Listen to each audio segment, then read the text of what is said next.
bienvenue dans ma citadelle, je suis ravie de vous retrouver aujourd'hui pour un nouveau point lecture. Aujourd'hui on va parler manga, séries littéraires et puis romans.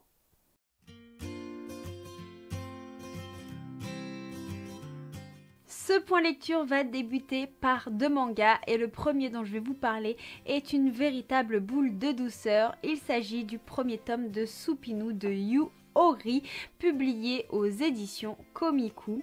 Donc c'est un manga qui convient vraiment à tout âge, un manga qui est doux, qui est apaisant, qui vous fait du bien. On est dans la campagne finlandaise auprès de Tina et de Nicolas. Tina tient un magasin de soupe, elle prépare énormément de soupe, elle fait un peu de restauration et puis un jour Nicolas lui va rentrer du travail et là quand il va ouvrir la porte du magasin, il y a une boule de poil qui va être en suspension. Cette boule de poil, on ne sait pas ce que c'est, ils font des recherches, ils vont l'attraper et petit à petit en fait cette boule de poil elle va évoluer et elle va se transformer en ce petit être qui est juste là. Et ce petit être, ils vont le nommer Supinu.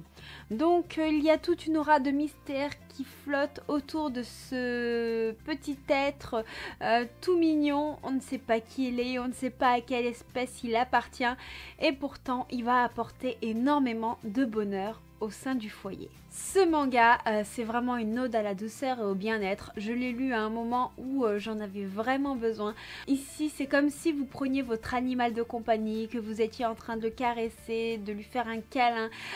On ressent vraiment les mêmes choses puisque le comportement de Tina et de Nicolas envers Supinu, c'est un petit peu ça. C'est des êtres humains qui vont prendre soin d'un animal, qui vont apprendre à le connaître, qui vont essayer de comprendre ce qu'il aime et tout ce qu'il fait qu'il est lui-même. Donc on est bercé dans ce quotidien où on apprend à connaître Supinu, où on va voir les interrogations de Tina et Nicolas qui concernent cette boule de poil parce qu'ils ne savent pas ce qu'elle est, ils ne savent pas son devenir, son espérance de vie, quel aliment il mange, plein de petites choses comme ça et on est bercé du coup au milieu de leur promenade, de leur partie de pêche, de sessions shopping et plein de petits événements comme ça. D'ailleurs cette lecture elle donne vraiment envie de tendresse et cela est accentué par les graphismes qui sont très doux et on voit que certains dessins n'ont pas vraiment besoin de dialogue pour se faire comprendre.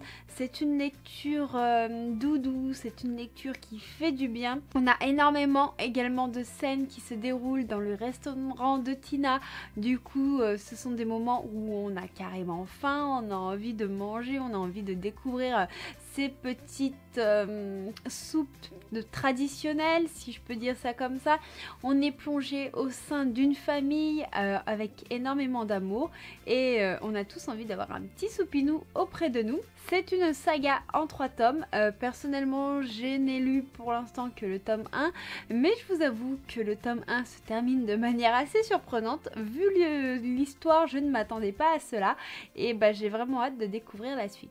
Le prochain manga dont je vais vous parler, je suis sûre qu'il n'y a aucune surprise parce que je vous parle d'une suite de sagas que j'adore. Il s'agit du tome 7 de Iruma à l'école des démons de Osamu-Nishi, publié aux éditions Nobinobi. Donc ici, on continue de suivre Iruma, cet humain dans cette école de démons.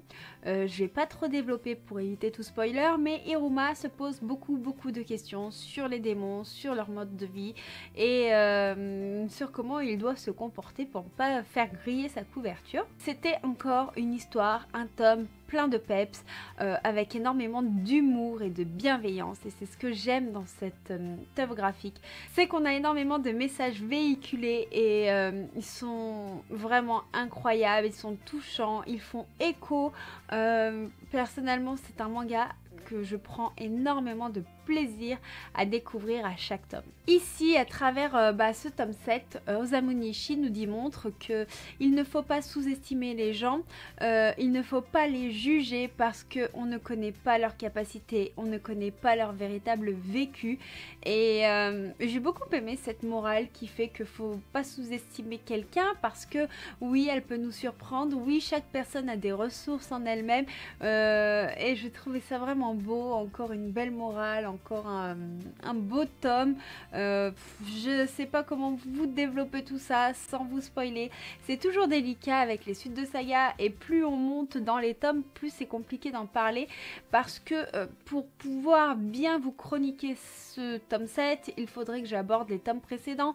Mais si vous ne les avez pas lus, ce serait totalement dommage de vous dévoiler cette histoire. En tout cas, on est quand même dans une nouvelle aventure et on apprend que la gentillesse d'Iruma, elle est pas vaine. Elle va vraiment lui apporter énormément de choses de manière assez bénéfique. Ça montre que pour obtenir ce qu'on veut, même dans un monde démoniaque, il n'y a pas forcément besoin d'être méchant. C'était vraiment beau. Je sens que l'histoire va prendre une nouvelle tournure. J'ai hâte de voir où Iruma va nous emmener. Et j'adore l'énergie qui se dégage de ce manga. Les illustrations en témoignent à chaque fois. Énormément de peps, énormément de vitalité. Enfin, vous lisez ça, ça vous donne la pêche pour tout le reste de la journée, je vous le garantis. Vous l'aurez compris, j'ai encore passé une fois de plus un bon moment en compagnie de Iruma. Je ne peux malheureusement pas vous en dire plus, mais je ne peux que vous conseiller cette lecture. Je vais vous parler d'une série littéraire qui est éditée chez les éditions Inceptio, qui innove un petit peu ce nouveau concept. C'est un concept un petit peu particulier parce que, en fait, tous les vendredis, les éditions Inceptio sortent un épisode de cette série littéraire qui est composée en 14 épisodes. Je parle ici de Les Voix de Brume de Hélène Bess. Donc aujourd'hui, je vais vous parler de l'épisode 1. Les épisodes sont assez courts, ils font environ une vingtaine de pages et donc pour moi c'était la première fois que je me lançais dans ce type de littérature. Je vous avoue que j'ai vraiment pas l'habitude de lire des séries littéraires, moi qui aime les pavés, et même si j'ai trouvé vraiment le concept sympa, il me faut un peu plus de 20 pages pour arriver à m'immerger dans l'histoire, donc j'ai hâte de voir si je vais réussir à rentrer vraiment dans ce récit. Donc dans Les Voix de Brume, on va suivre Séraphin qui appartient au clan Bédéfer et en fait il doit faire ses preuves. Il est chasseur de primes, il a un tempérament bien trempé et ils doivent sillonner avec sa compagnie de chasseurs les cités autonomes afin d'honorer certains contrats et d'obtenir des récompenses, mais certaines missions se révèlent beaucoup plus dangereuses que d'autres et certaines apparences pourraient être bien trompeuses. Voilà pour ce résumé, c'est un résumé assez vague qui ne dévoile pas grand chose. Comme je vous ai dit, c'est vraiment la première fois que je lis une série littéraire.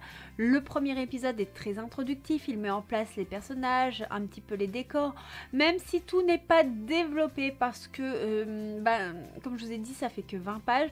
Il y a cette aura de mystère qui flotte, qui donne vraiment envie d'en savoir plus, de connaître cet univers qui a l'air assez particulier. Il y a déjà pas mal d'actions pour un premier épisode, franchement on n'a pas le temps de s'ennuyer, il se passe beaucoup de choses. C'est assez déroutant d'ailleurs parce que quand on lit un livre habituel, on a l'habitude d'avoir vraiment des longueurs au début puisqu'on a un univers qui se met en place, qui se développe, et là non, on rentre assez vite dans le vif du sujet, mais c'est normal, c'est un peu comme si vous regardiez un épisode qui va lancer une série à la télé. Je retrouve plus le nom que ça porte, mais c'est un nom bien spécifique. Voilà, je peux pas trop développer non plus, c'est un récit dans lequel j'ai eu du mal à m'immerger, mais que j'ai trouvé vraiment très intriguant. Donc là j'ai reçu l'épisode 2 il y a pas longtemps et j'espère le lire et pouvoir vous le chroniquer prochainement. Nous allons passer à un roman qui a été publié chez les éditions du Chat Noir, qui se profile parfaitement pour le Pumpkin Autumn Challenge. Il s'agit de Plumes et Ciguës de Gwendoline Kist. Ici nous serons dans un univers de sorcellerie à une période historique, mais on ne sait pas vraiment laquelle. Nous allons suivre Odette. Odette vit dans un petit village, mais dans ce petit village elle est seule en fait. Elle s'est éloignée dans la forêt, dans une petite cabane, parce que sa maison avait été détruite par les chasseurs de sorcières et sa famille avait péri du coup sous les flammes dans cette maison.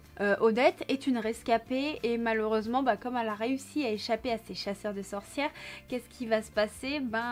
Ceux-ci vont essayer de la retrouver et de finir le travail. Le problème c'est que ça met énormément les villageois en danger et c'est cet aspect là qui fait que les villageois n'apprécient pas totalement les sorcières. Il va se passer énormément de choses étranges avant le retour des chasseurs parce que il va y avoir des plumes d'oiseaux qui vont tomber, il va y avoir énormément de choses mystérieuses, des mystérieux enfants qui vont faire leur apparition avec un comportement très particulier. C'est une histoire plongée sous le mystère. C'est un roman assez court parce qu'il fait 219 pages, mais je vous assure que même s'il n'est pas très long, nous avons une narration totalement prenante. J'ai été immergée dès les premières lignes avec une émotion qui est palpable, une narration qui vous met les frissons.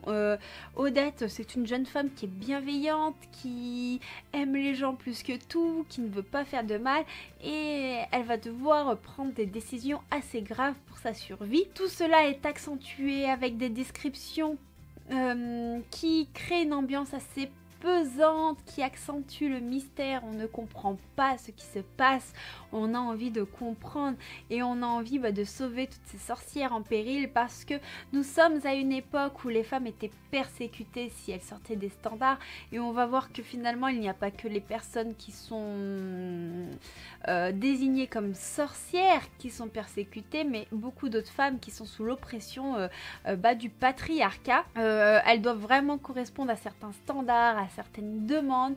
La cruauté des hommes et particulièrement des chasseurs de sorcières est totalement palpable. On a des descriptions qui vous font froid dans le dos et qui vous donnent envie de hurler à l'injustice. Et Odette,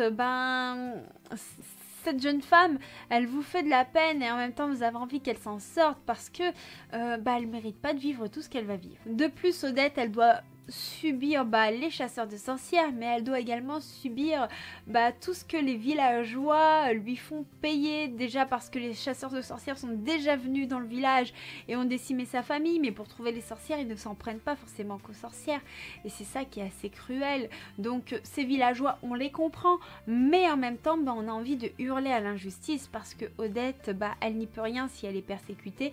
C'est une histoire qui contient peu d'action, mais comme je vous ai dit, les descriptions, elles sont frissonnantes, elles vous mettent dans une ambiance d'Halloween et la vie d'Odette ne peut pas vous laisser insensible. Voilà, ce sera tout pour ce point lecture. J'espère qu'il vous aura plu. Je vous avoue que il y a eu pas mal de lectures graphiques. Je sais que les lectures graphiques ne conviennent pas forcément à tout le monde. Tout le monde n'est pas forcément fan de ça. Il y a un épisode littéraire et comme je vous ai dit, je peux pas développer non plus énormément sur 20 pages, c'est un petit peu compliqué, sinon les spoilers seront de mise et ce serait totalement dommage.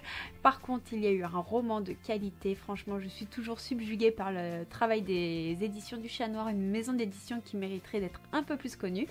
N'hésitez pas vous à me dire si vous connaissez ces lectures, s'il y en a une qui vous tente, qu'est-ce que vous lisez en ce moment aussi, je serais ravie d'en discuter avec vous en commentaire. Et en attendant, moi je vous fais plein de gros bisous et je vous dis à très bientôt pour une prochaine vidéo. Ciao ciao.